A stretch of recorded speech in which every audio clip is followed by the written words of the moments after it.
All right. So thanks everyone for joining us for How to Make Case Studies Your Secret Weapon. We're going to go ahead and get started. I'm Jonna, and joining me is Leonie. We're going to be your presenters for today's session. Before we dive in, just a few housekeeping notes. Today's webinar is being recorded. All attendees are muted to minimize background noise or interruptions. We'll be sharing the recording and the slides with you via email after the event. Please feel free to share questions in the Q&A feature throughout. There'll be a dedicated session at the end where we'll go through as many questions as possible.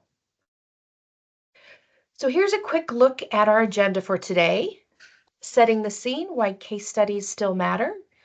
Building a case study library with purpose.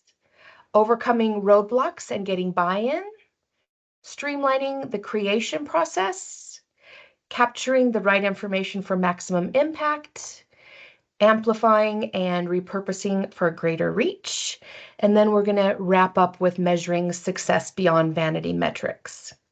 So with that, I'm actually going to kick us off on our first poll.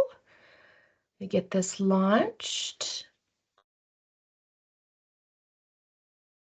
Okay, what is your biggest roadblock around developing case studies? Is it not enough suitable projects yet? Getting clients to agree and cooperate? Obtaining enough data on results? Writing the case studies? Internal approvals or external approvals? Please go ahead and submit your choice now.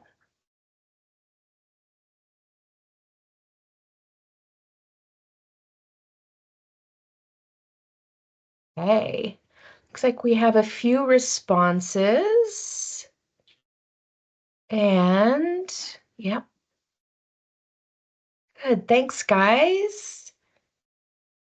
Responses are still coming in. It looks like we have a tie with getting clients to agree and cooperate and obtaining enough data on the results for your story. So thank you everybody for helping us with that.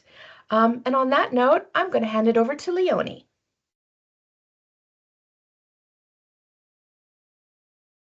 Good afternoon, everyone. So before I begin, I'll just mention that we have quite a range of industries represented on the attendee list today. We've got people from construction and engineering, from manufacturing, finance, software, telecommunications, and not-for-profit organisations, and people from both Australia and New Zealand. So we will be doing our best to include examples that have relevance for everyone. And if your sector is particularly unique or challenging and you'd like some one-to-one advice, we're happy to have a call with you in the next week or two to see if we can offer some more targeted advice for your situation. So I will begin. Why case studies still matter. They're still one of the most powerful tools in a marketer's toolkit. They demonstrate how real people or organisations have benefited from what you do. And that matters because, unsurprisingly, today's audiences trust peer stories much more than the claims that brands make about their own goods and services. As prospective clients ourselves, we try to judge whether engaging with a business would be a good or bad experience. And one of the best ways to do that is to read about other people's experiences, especially those whose situations or challenges seem to be very similar to our own. So a good case study highlights results and challenges and the impact of your work in a way that's very relatable to the right audience. They're much better than testimonials because they're detailed with data and images and they're more verifiable. So case studies can support marketing campaigns. They can help the sales team with their conversations and conversions, and they reduce friction at the decision-making stage of a purchase. And all of those things can lead to improved conversion and revenue. And yet the case study is also just another form of storytelling. And like any good story, they follow a familiar pattern. Every story has its key characters, so that's your business and your client. There's always a challenge, which is an obstacle or a pain point that needs to be overcome. And there's the journey, how the solution was implemented, the steps taken, and the people involved. And then finally, there's a resolution, the outcome or the transformation, the way that life or business looks better than it did before. So when you think about case studies in that way, they become much more than just bland project summaries. They become interesting stories that combine human experience with evidence. Case study stories might vary a lot across sectors, but whether you're in construction or engineering, technology, manufacturing, or you're a not-for-profit, there's always a story to tell, a problem to solve, and an outcome to share. For marketing, case studies work on two levels. They provide valuable content for campaigns and websites and for building credibility, but they also support teams internally. One of the most important ways they do this is by easing that decision-making process around sales. When someone is close to committing, proof of similar successful projects or an outcome that resonates very strongly with them can make all the difference. And with that foundation in mind, it's important to step back and put on your strategy hats before you begin creating case studies. Creating randomly picked case studies can give you some benefits, but the big impact comes when you develop a strategic library of case studies, one that's planned to support different industries, personas, and stages of the buyer's journey. So building a case study library with purpose. When we talk about case studies, it's really tempting to treat them as ad hoc projects.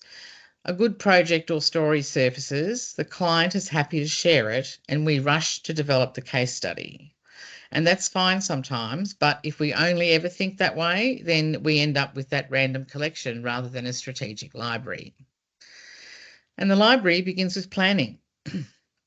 So start by categorising what you'll need. Ask yourself, what stories do we need to reflect the full picture of who we serve and the impact that we create? For some business types, that will mean making sure that you have case study coverage across different industries or deal sizes, project sizes, or buyer personas. For others, it might be across product use cases or particular challenges that need to be overcome. It's really important to think about case studies in that segmented way because those groups can have different priorities, different buying considerations, and care about different outcomes. They'll also have different questions in the lead up to making a buying decision. So once you know the categories that you have for case studies, the next step is then internal alignment. And this is where it pays to have conversations with your sales, product and service teams, or if you're a not-for-profit, your fundraising team. Marketing managers just don't always have full visibility of what prospects are asking in the field. So your sales or client-facing colleagues can have valuable information about the objections that keep coming up, which sectors you're trying hardest to break into, and what proof points are most valuable. And tapping into their knowledge can help you develop a collection of case studies that'll have a very measurable impact. So then the third step is prioritisation. You can't create all case studies at once. So instead, analyse what you already have and look first for the gaps. If your target market includes hospitals, for example, if it includes hospitals and schools, and all of your case studies relate to schools, there's a gap. If the business is trying to win big projects, but all the case studies relate to small projects, there's a gap. The broader business goals will also play into your prioritisation. Is the business trying to win more work in a particular sector? Gaps can also relate to different stages of the sales funnel or buyer journey, from early awareness through the solution consideration stage to the decision-making stage. If, for example, your current collection of case studies lacks hard evidence of outcomes or data on the impact of projects, they might not be all that useful for people at that decision-making stage when they're looking for validation and they're thinking about return on investment. So that's also a gap that you'd want to plug. If you have a sales team, they can be very helpful in identifying these gaps by letting you know what questions prospective clients are asking at different stages of their conversations. Okay, so once you've categorised and prioritised and you know what you need, it's time to think about the format for the case studies. So written case studies are still a staple for many, but different audiences do prefer different formats. A Chief Information Officer might appreciate a crisp one-page PDF with outcomes front and centre. A project manager might want a detailed narrative with metrics and technical details. And then a not-for-profit donor will be more moved by a 3-minute video with emotional storytelling. So when you're planning the formats, taking the buyer journey into consideration again is very useful. For example, if you're creating a detailed case study on a project that'll be useful for someone at decision-making stage, consider whether a shorter, less detailed version might also be useful for earlier stage buyers. As you plan your library, plan the formats that will work for the audience you're targeting. And finally, think about longevity. Campaign-driven case studies do have a place, but the most valuable assets you'll create are the evergreen ones that you can keep using year after year. But having said that, even those should be reviewed periodically because business goals change, messaging evolves, and sometimes a case study that was once central no longer aligns with the strategy. So a regular review, say every 12 to 18 months, can help you ensure that the case study library stays relevant. So the takeaway here is don't think of case studies as one-off. Build your library on strategy, planned with internal input, prioritised to fill gaps and align with business goals, diversified in format to reach more people, and reviewed regularly to keep it up to date. And with all of those things considered, it's time to choose the projects that you'll use for the case studies. So choosing the right projects. The first filter should be the alignment with the gaps and priorities that you've already identified. But there will be other practical considerations. So project outcomes. Obviously, you want to choose projects that involved an excellent outcome and a happy client. Client willingness to participate. And as we saw from the survey, that is an issue. So not every client will allow you to publicise information about the service that you provided. Availability of information. You can sometimes encounter situations where clients haven't tracked any relevant outcomes, or they're simply unwilling to share that information with you for a case study. Project age is another consideration. So it's tempting to want to get off to a quick start by choosing projects that have already been completed. But trying to build case studies from older completed projects can be an exercise in frustration. There is such a thing as too old. Team members move on, client contacts change roles, and the small but important details are often forgotten. It can be much harder to put a good story together for a project done a couple of years ago. You might cobble a decent case study together, but sometimes you'll have to go without the most compelling data or client quotes because the person who would have provided it for you has moved on. So should you try to put these case studies together? Yes, if the project is relevant to your goals and priorities, it's worth attempting. But it's just something to be aware of so that you don't waste a lot of time if you know that you're just not going to be able to get the information that you need. So something else I'd say to consider there is that you might still be able to put together a case study on that project, but it'll be one that's suitable for earlier stages of the sales funnel where people are looking at more surface level information. So a better approach is to look ahead as well as looking backwards. When you plan ahead, you can connect your case study development workflow to the project workflow and gather information as the project progresses. So create a plan to identify upcoming projects that could make ideal case studies, ones that are high profile, represent strategic markets, or are likely to deliver measurable impact. By identifying those early, you can set up a system to gather material as the project unfolds. So that system might include gaining the client's cooperation for the case study early and identifying any approvals required at their end. Assigning responsibility for capturing key data points during delivery. taking photos or video clips at agreed milestones, noting down client or beneficiary quotes as they happen rather than trying to recall them later. And depending on your business type, that could mean photographing a build at each stage, or capturing screenshots or usage metrics, or collecting short video testimonials as programs are rolled out. So the goal is to make case study development part of the project workflow rather than always approaching it months after project completion.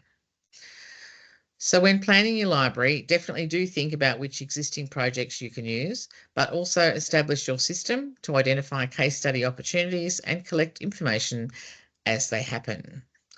So now I'd like to share an example of the impact that building a library this way can have. So this is a case study about case studies. It's not one that John and I have been involved in personally, but it's such an excellent demonstration about what can be achieved that we wanted to share it with you. There is a link on the slide to the full article, which you'll be able to read through later because we'll be sending you the slides. But just in a quick summary, Proposify had a problem with a long sales cycle and demonstrating the value of their solution. The sales reps were struggling to address objections and provide proof points. They created a library of industry-relevant case studies that highlighted measurable client results, and the case studies were integrated into the sales content, with success stories embedded into proposals and sales conversations. And the results were huge. Sales cycle was cut in half and close rates went from 23 to 30%. So that's a result that would make a pleasing impact on revenue. And now I'm going to hand over to Jonna to talk in more detail about roadblocks of creating case studies. Great. Thanks, Leonie. So the real roadblock, it isn't the content, it's everything that happens around it. Sales don't always jump in at putting their clients forward. They can't see it as a clear win. It's just going to feel like extra admin to them. For the client, they're actually probably more focused on what could go wrong than what can go right. They're going to be concerned about legal risks, about brand concerns, data security. Lots of things can get in their way with agreeing to participate. Then you hit the approval maze. Without a set process or some kind of handy templates, everything can quickly slow to a crawl. And because marketing, sales, and legal aren't always on the same page, there's that back and forth that can just make matters worse. And then if this is all being pulled together at the last minute, which it often is, you may miss gathering the good stuff. So as Leonie mentioned, getting a head start on grabbing that compelling data as it comes in, capturing the strong visuals, and then any other deep insights that go around what problems you're going to be solving with the case study. Like other campaign materials or planning, case studies often will get pushed down the list when something more urgent will come up. Organizational changes, leadership departures, whether it's internally or it's with your clients, can knock your momentum off track as well. And then if you have case stories that involve multiple suppliers, keeping track of the approvals and where the accreditation needs to go to can become a project within itself. So why do these challenges even crop up in the first place? What can we do to avoid them? So a significant part of the issue, again, is how case studies are perceived in the business. Too often, they're created as that nice little extra to have, that little cherry on top, but maybe not worth investing a whole lot of time with. So because they are not directly linked to KPIs or sales targets, it shouldn't come as a surprise to any of us that sales will push them down on the priority list. From the client side, approvals aren't easy either. They're going to be really focused on protecting themselves and will either slow it down or in some cases legal will come in and block it entirely. Siloed approvals and gaps in communications create unnecessary roadblocks and duplicated efforts. And then again, always going back to the planning and the process, making sure that all of that is in place will help keep your case studies in the proactive folder and not in the reactive folder. So we've gone through all the roadblocks, and yes, it is a long list, but the good news is there's some very real ways to tackle each one. So first, make it worth your sales team's time. Link those case study nominations back to their KPIs. Or in some cases, maybe you want to have some quarterly incentives. Keep them motivated to continue to work with you. On the client side, make sure that they understand where their skin is in the game. Show them how these case studies can help build their leaders' personal profiles. Or maybe this win will help them showcase what they're doing to improve their own customers' experience. And help further take some of that worry away from them by being really clear up front what the process is, what the time expectations are, how much time will you really need for them for an interview and for approval process. And then again, knowing where it's going to be used is good for them to help make a decision as well. For approvals, again, templates and workflows will get everybody on the same page. Plan ahead. Those compelling story opportunities can come really early, so you can start grabbing all that information as it actually happens versus chasing them down and scrambling at the end. Keep your teams talking, regular check-ins with marketing, sales, and often bringing the client in will help you keep you on track. Also with clients, giving them some options has worked for me in the past. If they're not ready to go and launch their story into the broader marketplace, giving them some options, whether it's a limited time that you'll be promoting or even something that's internal that they can help use with their own staff. Sometimes those are good starting points to get them on board. And obviously, use the tools that you have. CRM will help you with your tracking your engagement. AI can help you take some of that heavy lifting off of the drafting and the repurposing of your storytelling. So I'm going to pass it back to Leonie, and we're going to start talking about how you streamline that creation process.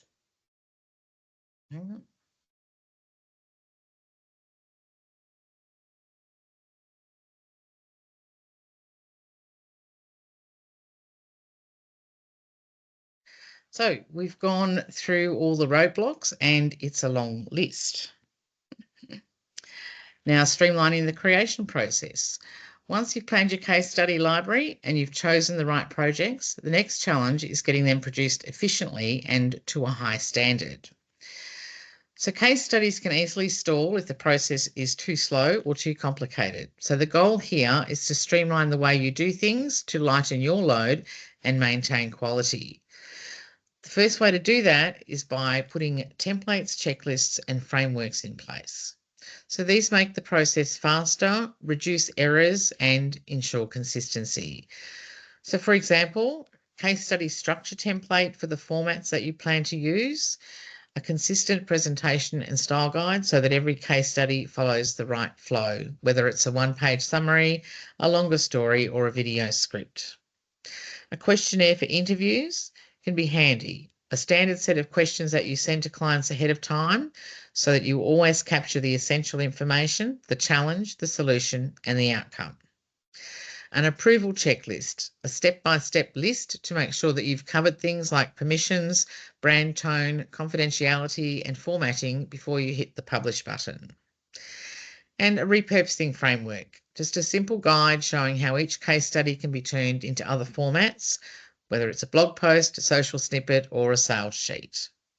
So these items don't just save time, they also give everyone involved a bit of confidence in the process. Your team, your clients, your partners, they know exactly what to expect. So the second key to streamlining is process visibility. If you've got multiple case studies in development, a project tracker is going to be your best friend. Whether that's Trello, Monday, some other platform, or just a spreadsheet. You want to be able to see where each case study is in your pipeline.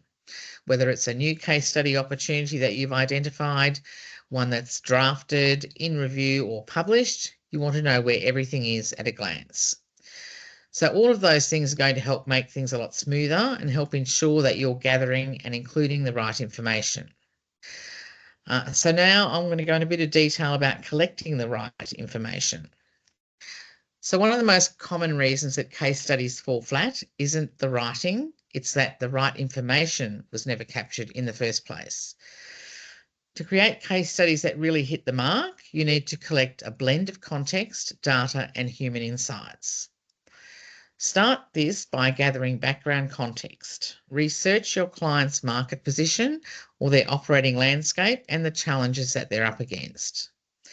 Summarising the relevant aspects of that landscape helps the audience understand why the project mattered.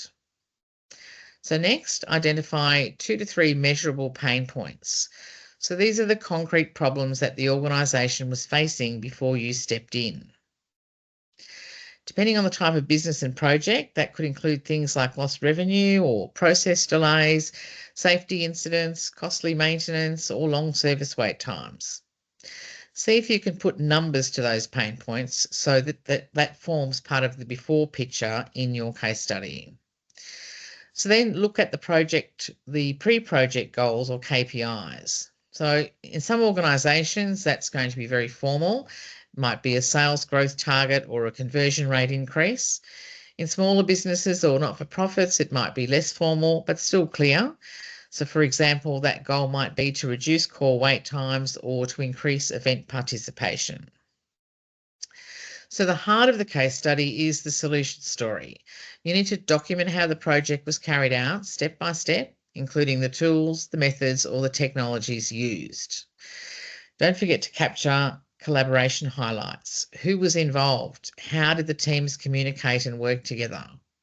So for a small business, it might have been the owner and a couple of staff working closely with you. For a larger company, it might have included multiple departments and external partners. Or for a not-for-profit, the collaboration might have been between volunteers, community leaders, and staff. So when it comes to outcomes, quantify them with hard data wherever you can. Before and after metrics, percentages, cost savings, and efficiency gains. But balance those with direct quotes from the client that speak to the human impact.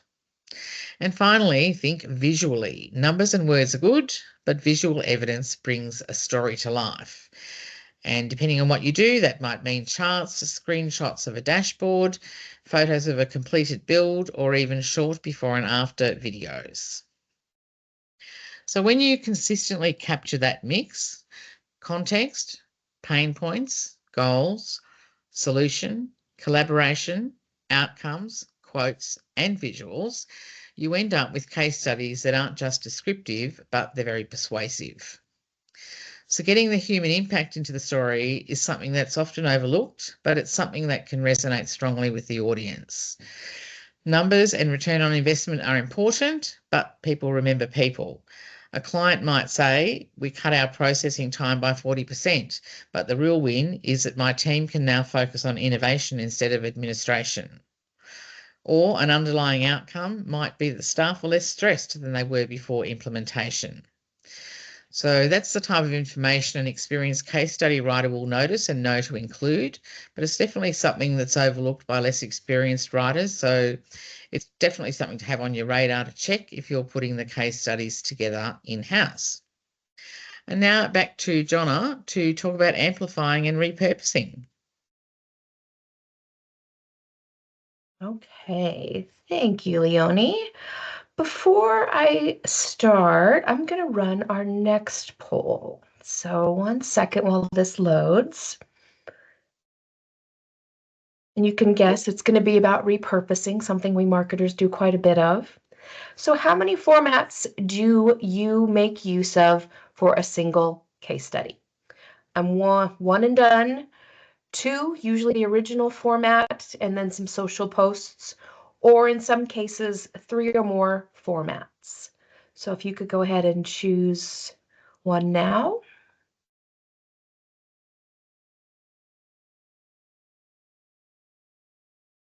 Wow.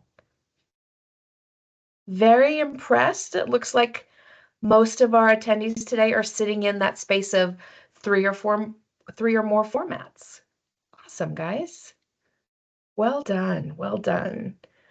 All right, looks like we got most everybody in there? All right, I'm going to jump into the content. Okay, so how often have we as marketers seen our case studies sit buried on a resource page somewhere on our websites? I know I have. It's not uncommon, and it's such a missed opportunity to help our sales team and our business push our deals forwards. So that's why repurposing is a game changer, not just within case studies, but within a lot of what we marketers do. One story can become a video, a testimonial, an infographic, a social post. It's really how creative you can get. And all of those repurposing activities will easily triple the reach and keep the content working long after it's first created.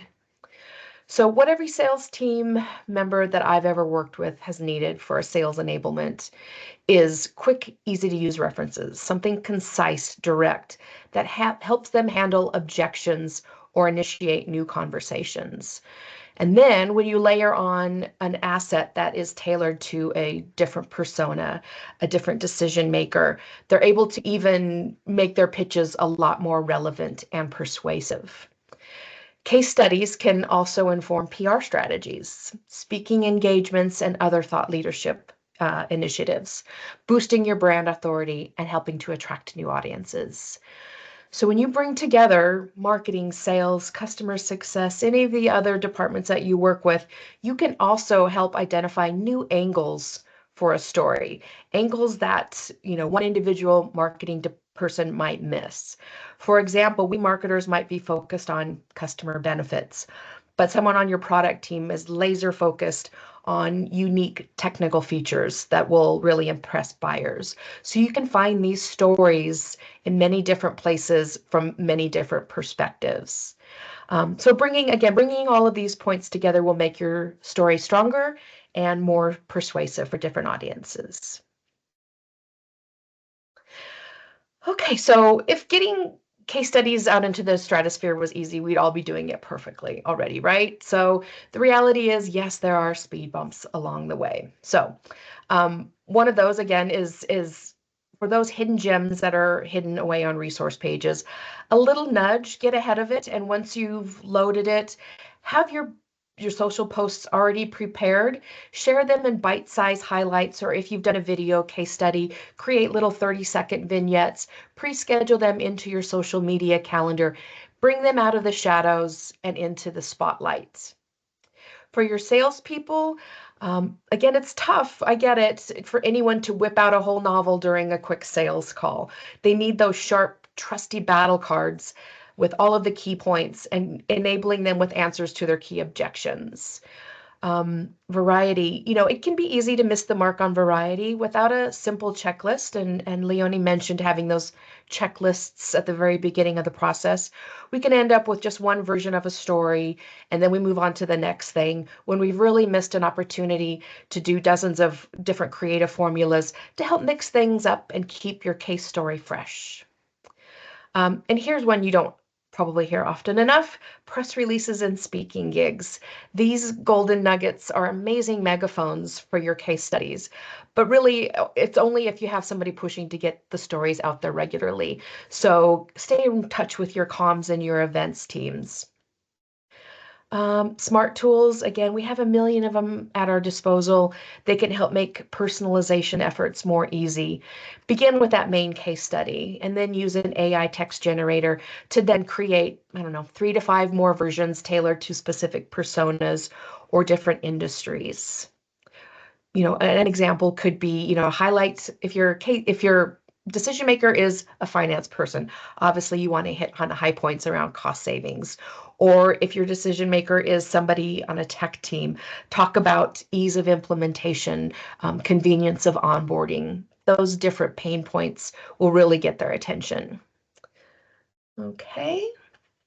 All right, so I'm just going to spend a little bit of time and take a quicker look at those battle cards we've touched on, because I've actually had great success with creating these battle cards. It keeps them front and center with my sales team, and it makes it really, really easy and hard to ignore.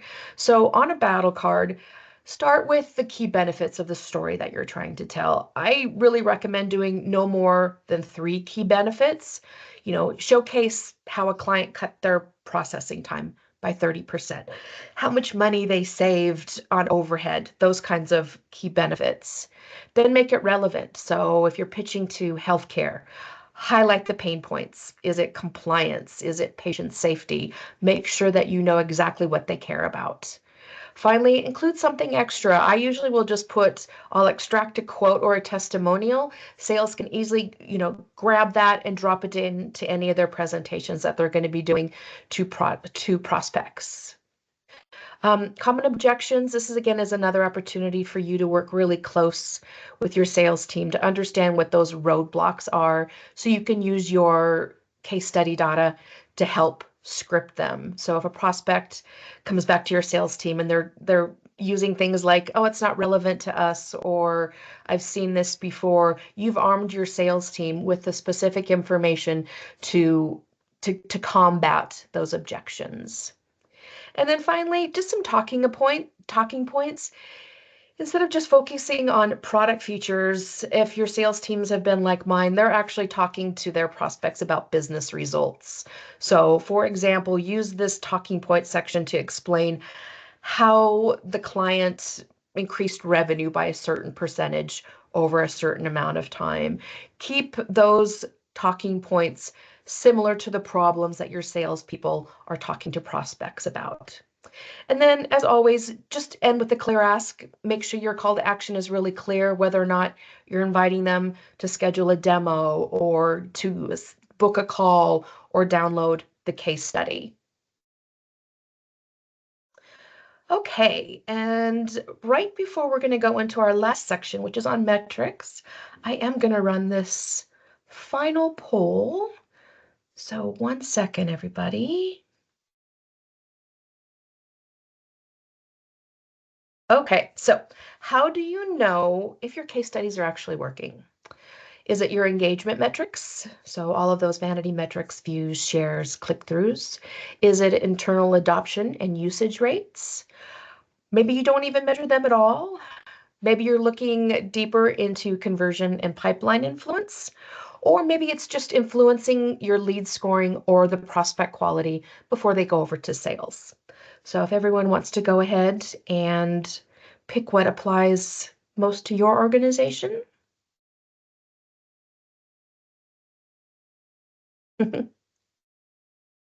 Kind of not surprised because I actually answered that question and I know most of the time they're not being measured because they are a little bit more difficult than, simple downloads from your website. So they are unique in themselves. Okay, so while vanity metrics might look impressive, they don't tell the full story. So what really matters is how case studies actually help move your buyers through their journey faster.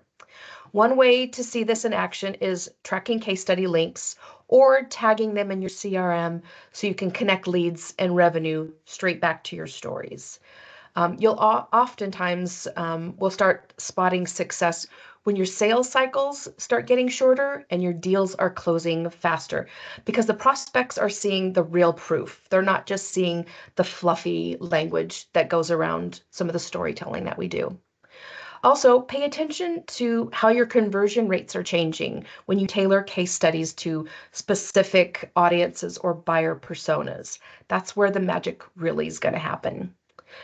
Cohort analysis will help you really uncover what the real customer behavior is over time, showing where groups are, where's the growth, where is the retention, where are the long-term values. Those insights can sometimes get lost in the broad averages or your vanity metrics. And then again, don't forget to, ask your sales team, just sit with them, ask them what stories are being the most helpful to tackle objections and close deals. These personal insights can oftentimes go far beyond what the numbers can show you. And then, finally, just keep an eye on that marketing influence revenue and how your case studies are getting used across campaigns.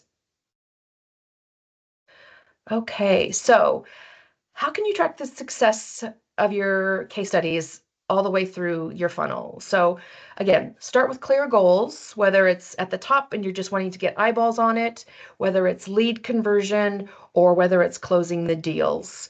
Use your pearls to create those unique links and put them against unique prospects or campaigns or tactics so you can see where they're getting clicked, where they're getting read, where they're getting downloaded, by tactic or by channel.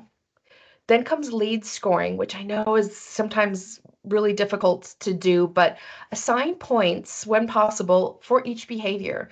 So maybe you're scoring 5 points for viewing the case study or 10 points if they've downloaded it. Score to the behavior. That will really help tell you a lot as well. And then again, just match those lead scores to where they are in the funnel. Okay, so triggers. Once you have all that tracking set up, and I'm making it probably sound a lot easier than it is important to have your triggers in place so you know when to either jump in, when a salesperson needs to jump in, or when marketing needs to continue to do a little bit more nurturing. Say someone scores high because they've watched an entire case study video, then they signed up for a demo. Your CRM should be set up to alert sales that it's time to reach out. Or if you're finding that your lead scoring, they're dropping below a lead score, maybe again, then bring them over into another drip email campaign instead, again, depending on where they're at in the funnel, and continue to feed them content. Using your UTMs, again, it'll help you decide which specific assets are actually helping on the conversion. And again, ROI just isn't about that first sale. So look deep into deal size. I know how quickly is the sale closing, what that long-term value is of the customers that have been influenced by case studies. Get the full picture as much as you can. So yeah, reviewing these triggers also, you can set them in place, but review them on a regular basis to make sure that they're working. And when they're not, then just use that as an opportunity to fine-tune your marketing engine.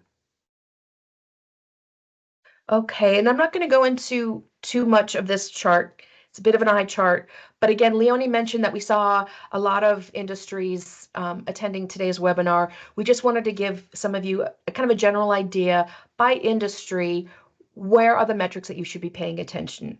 There's no one size fits all. So if you're sitting in tech or finance, track metrics such as pipeline influence, revenue attribution, or if you're in manufacturing, maybe it's around operational efficiency, retention, and then very unique and specific goals when it becomes a nonprofit situation. Look at your donor retention, look at your donor conversion rates. Some of those are far more meaningful than pipeline and traditional revenue attribution metrics. Okay. All right, so just a quick recap. Again, thought leadership and case studies deliver a strong ROI, but they can be challenging to measure. The secret is setting clear goals throughout your funnel, tracking meaningful engagement. Who's reading? Who's downloading? Who's sharing your case studies? Use your personalized links and lead scoring to help you pinpoint where the hottest leads are, where they're ready to convert over to a sales qualified lead. Don't forget to look at long-term measurements such as deal size and customer value. And I haven't mentioned this before, but partnerships can also be a great way to amplify your case study ROI. Work with your partners, whether they're complementary brands, industry influencers, other distribution channels. You can quickly and easily extend your reach and your credibility by getting your story out in those different channels.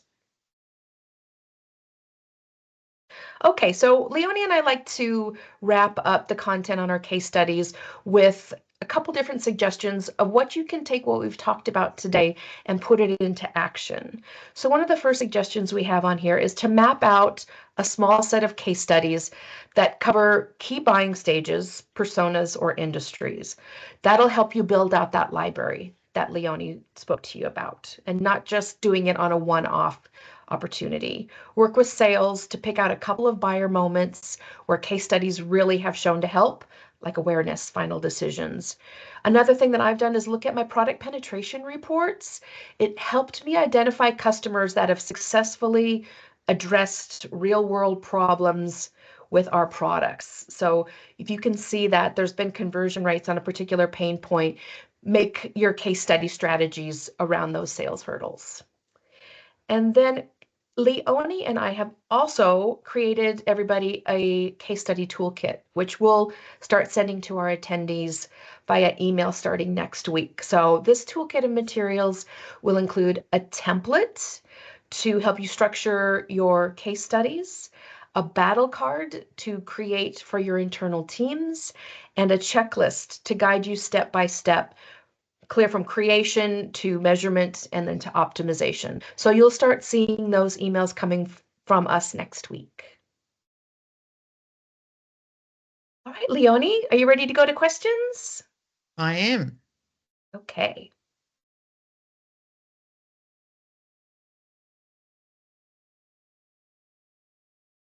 Okay, so let's have those questions. I'll just say here that with case studies, there can be some very unique or uncommon situations that require a bit of thought to address them properly. Don't let that stop you from asking us. If we get any questions that one of us can't answer on the spot today, we'll connect with you after the webinar and talk to you in a bit more depth about it. Okay, so let's see what questions we have. Okay, is it okay to do an anonymised case study when a client won't agree to be named in the case study? So there are a couple of things to consider with that. The first is why the client won't agree. If it's because the project was sensitive or confidential, or they don't want people knowing that they had the problem you're called in to deal with. Generally speaking, it's probably not a great idea to attempt an anonymisation. I'd say most clients have a bit of an expectation, even if you don't have any sort of formal confidentiality agreement in place, there is that bit of expectation that you won't openly share information that they've given you in a business context. In some cases, if you were to anonymise the case study, it could be obvious to people in the sector who the client was anyway. And if the data you included in the case study, it also might be considered as belonging to the client in some cases, so you could get yourself into hot water. And I guess the other thing to consider is whether it would be useful if it's so lacking in detail that the client wouldn't recognise themselves in it. Is it worth doing at all? But the reality is you have to judge each case on its merits. So for some companies that work in a secure or highly sensitive environment, an anonymised case study might work well because their prospective clients might not expect to see the client revealed or to see very detailed information. Just more questions.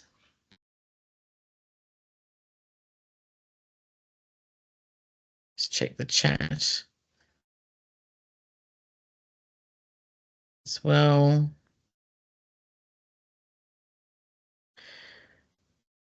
Okay. Nick, real quick, we just noticed yours about mining and the sensitivities to staying confidential. Leonie did just cover some avenues to address confidentiality, but if you'd like, we can follow up and give you a call specifically on mining. Okay, I can't, there's only just one other question coming through. Okay, I think this is one for you, Jonna. How do you set up and use cohort analysis?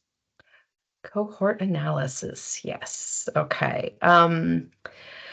So cohort analysis is a smart way for you to see how case studies perform over time with different groups of buyers. So instead of just looking at one big lump of data, break it down into groups and then track how those groups move through the sales funnel over time to see which stories are building more trust and are speeding up the decision making. So let's just use tech as an example.